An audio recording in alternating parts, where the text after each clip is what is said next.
haven't told the story. Have you guys heard my quarter story? You know, who's heard the quarter story? One person. Very well. I'm going to share this story with you guys because everywhere I go I have to share it so that you guys know that I'm an idiot.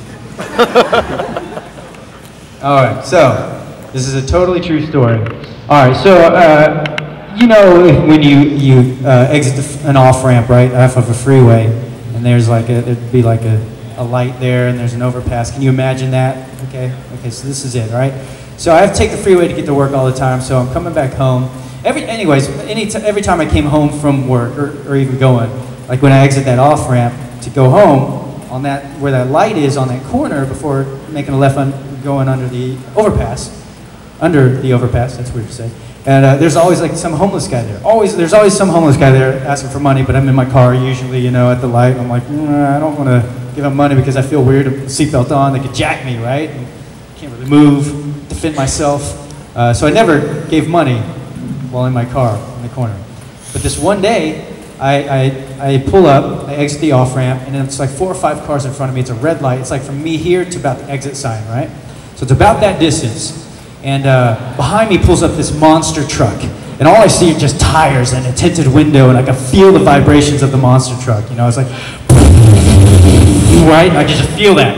And that just kind of freaks me out a little bit, you know, and in my head I hear, Monster Madness, you know, and as soon as that light turns green, I knew there's going to be, you know, it's going to drive over us. And so I have this imagination, like this thing playing in my head, like, as soon as this turns green, you guys better go because I'm going. And I have this Ziploc bag that has some carrots in it. I'm scarfing them down, finishing them up, you know, that were left over from lunch.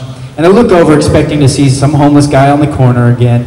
But this time I see a homeless woman, and my heart went out to her. I felt bad. I was like, man, that could be my mom, you know? And in LA, it might be the same here, but in LA, downtown, you have to pay for parking everywhere. So my cup holders are just full of quarters, just for that thing, right? And I just finished these carrots, so I have this Ziploc bag that's empty now. And I'm like, you know what?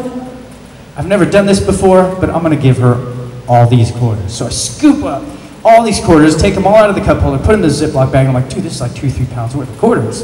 This is awesome, you know, this is great. You know, this is gonna go change your life. So I roll down the window, and I put the bag out like this. And like I said, she's like from me to the door over there, right? So I do this, and she sees me, and she has her sign, and she goes like this. She puts it down and goes. I was like, what? Wait, am I supposed to get out? Am I throwing it that far? I can't, left-handed, I can't do this, you know? And I'm like, as I'm trying to like figure out what, I don't understand. The light turns green, and these cars, they take off, right? And so I have Monster Madness behind me, so I start going, right?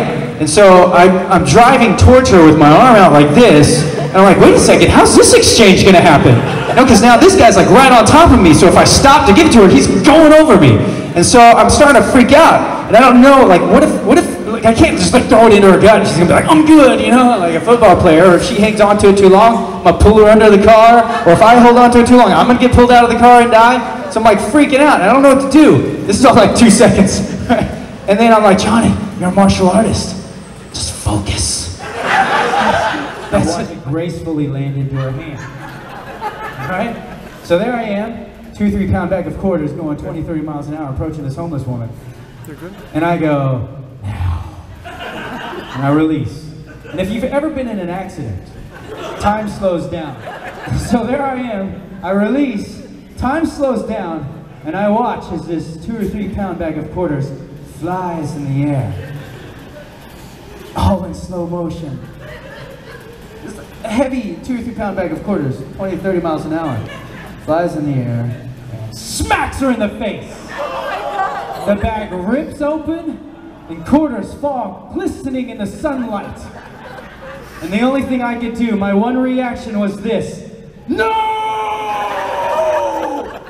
I'm going so fast and I screech around the corner. So it's like, from any other perspective, it was a drive-by quartering. This is her face like this. So like, I scream no, she's falling down, quarters sprinkling around her. I screech around the corner, there's nowhere to turn around. And the rest of my drive was like this. Try to do something nice. So if there's a lesson to be learned, don't give homeless people money while driving your car. That's a totally true story.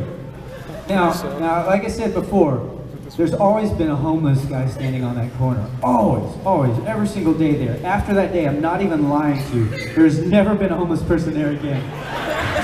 Every single day, I'm like expecting to see a white cross or something, some quarters maybe, but I've never seen a homeless person there again. So I think, and I say this all the time, that, you know, they meet under a bridge somewhere, it's like a barrel fire, there's a dude standing there, another guy walks up, hey, how's it going, Ted?